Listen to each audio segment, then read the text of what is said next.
Hello, this is Beyond Aliens and the Occult, also known as V. I wanted to touch a subject today that's been on my mind for a few. It's been on my mind for many years actually, but I've been thinking about it a lot recently, and it's the whole phenomena with the rise of paranormal sightings in the world and how it's related to the mind and the collective thought forms that I've mentioned on many of my previous videos. And here in Sweden, I live in Sweden, by the way, in Scandinavia.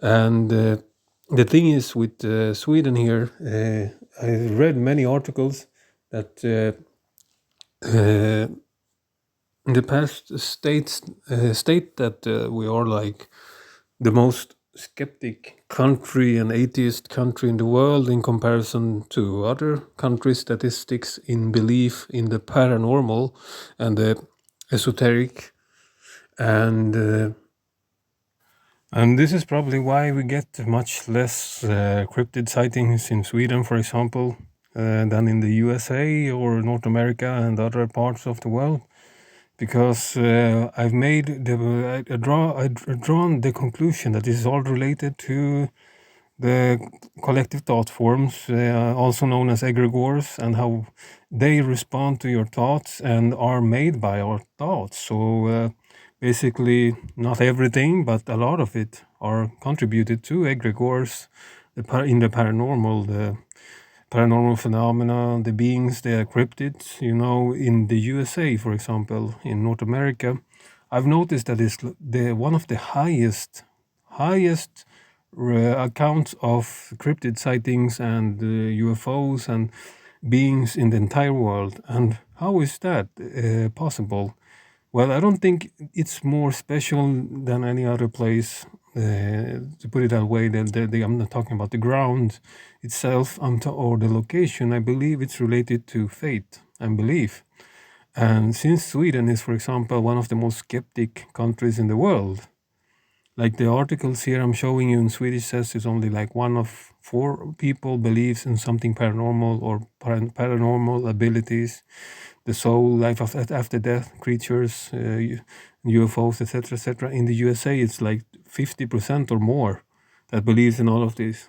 And a lot of skeptics and people that try to debunk the paranormal say that there usually happens more paranormal encounters in country where people are uneducated and they lack science and atheism and all of that indoctrination from the skeptic movement, and when if you compare it to the USA, if you take that comparison and you put it in the North American perspective, in the North America has like one of the greatest and like institutes for science compared to other worlds. They have like NASA, and you have institutes of science that are well known for their brilliant scientists all over the world, basically. So that theory doesn't apply to the North America uh, about being uninformed about science, for example. It's bullshit, to put it that way.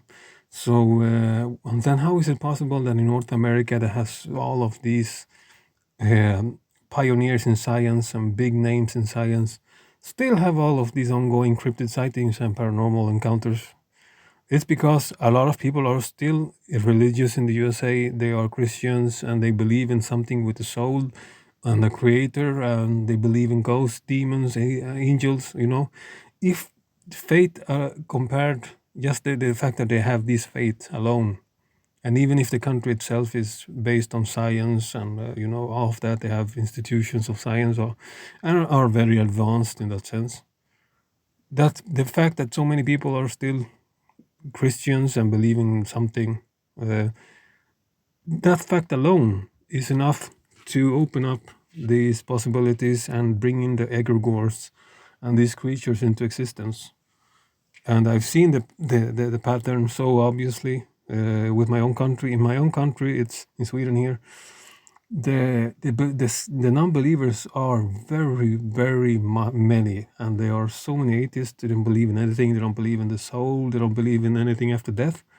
they don't believe in creatures or UFOs, and it's been that way for decades. And it's even worse in the UFO community here in Sweden. The past decades, it's been like witch hunts on people who report UFOs. They like I don't know how to call it, but even the organizations themselves that work with these topics are like have been like in ridiculing the.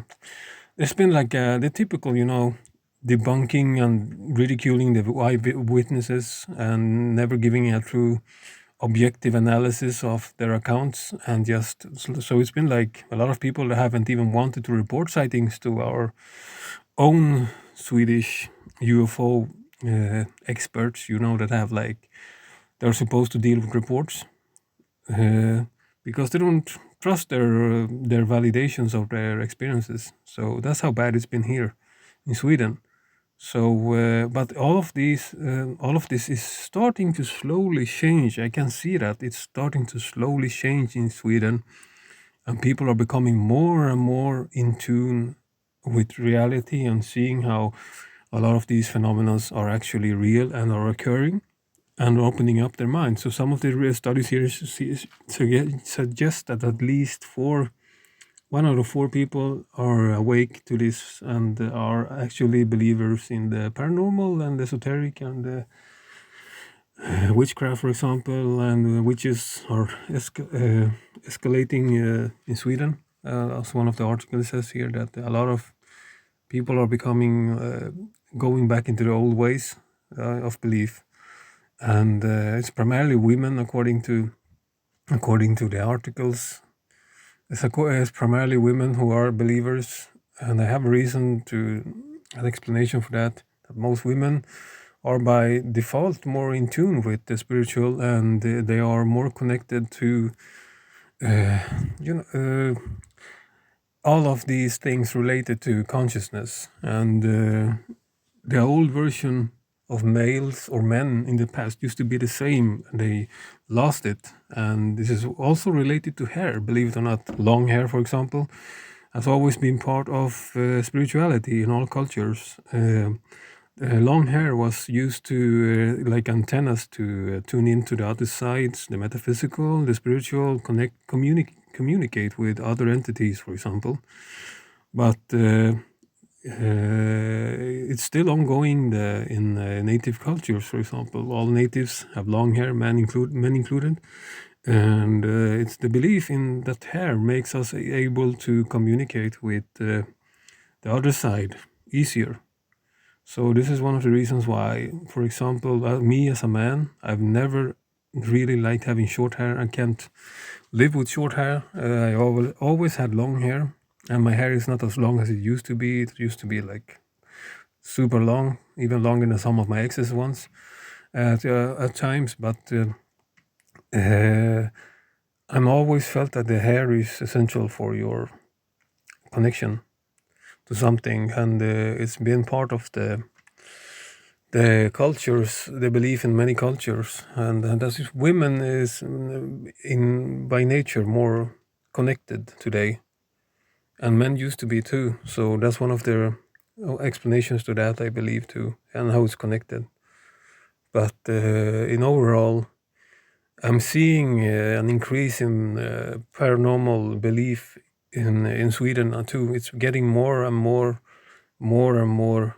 unstigmatized here in Sweden, because there's been like a stigma to talk about this stuff in the open with people, because you get like ridiculed and targeted by skeptic movements and publicly ridiculed too. So it's finally moving in the right direction. And of course, some articles says it's mostly alt-right people that are spiritual and into consciousness and all of that, but I don't think it's connected to politics in any way or shape.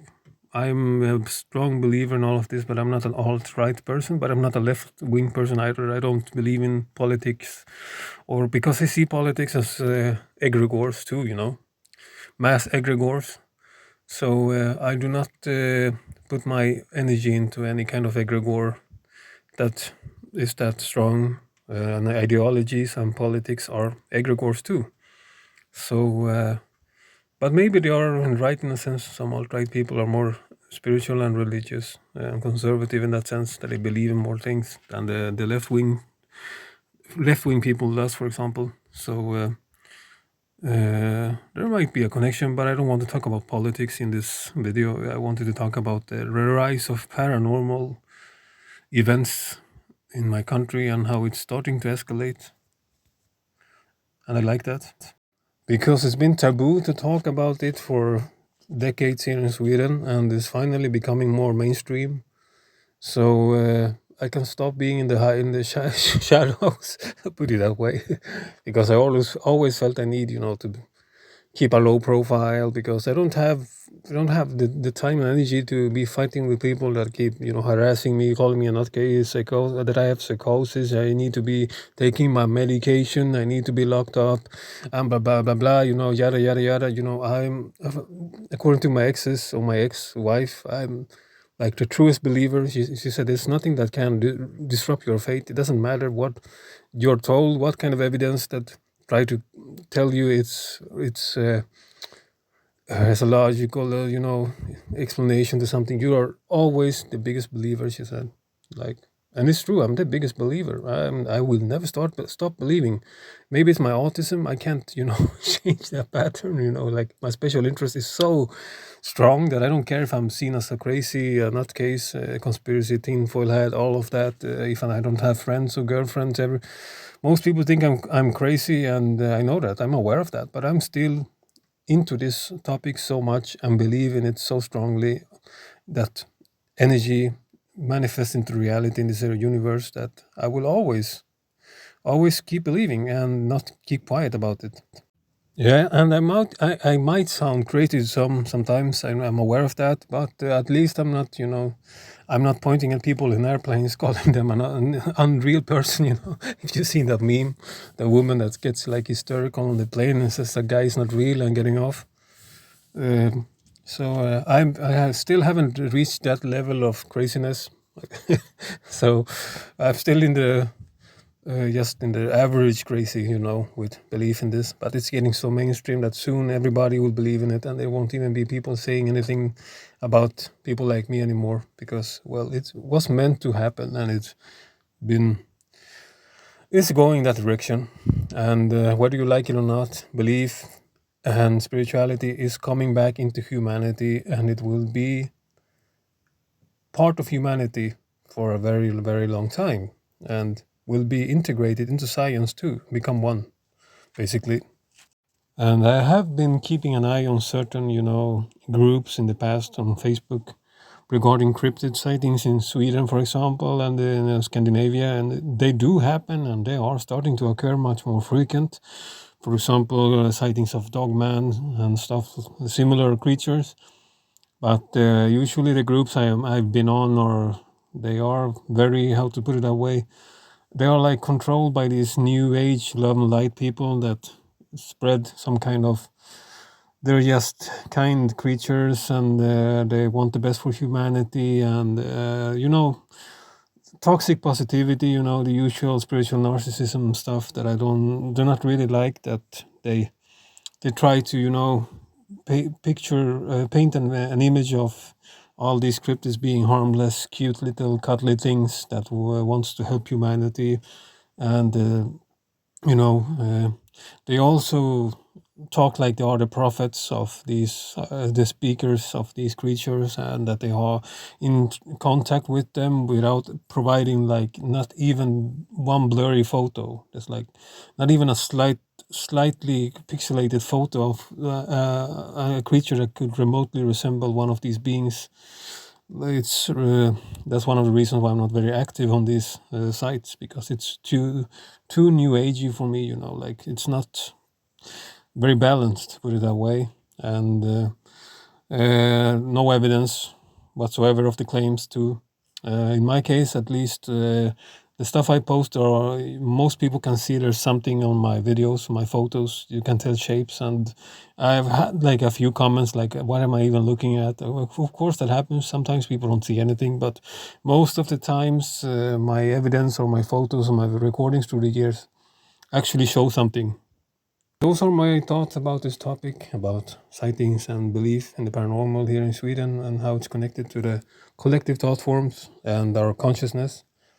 And you should check out my playlist about egregores if you're interested in learning more about this topic. If it's the first time you're hearing about it, and if you have any opinion or theory, please leave a comment below. And have a nice day. This was Beyond Aliens and Occult. Goodbye.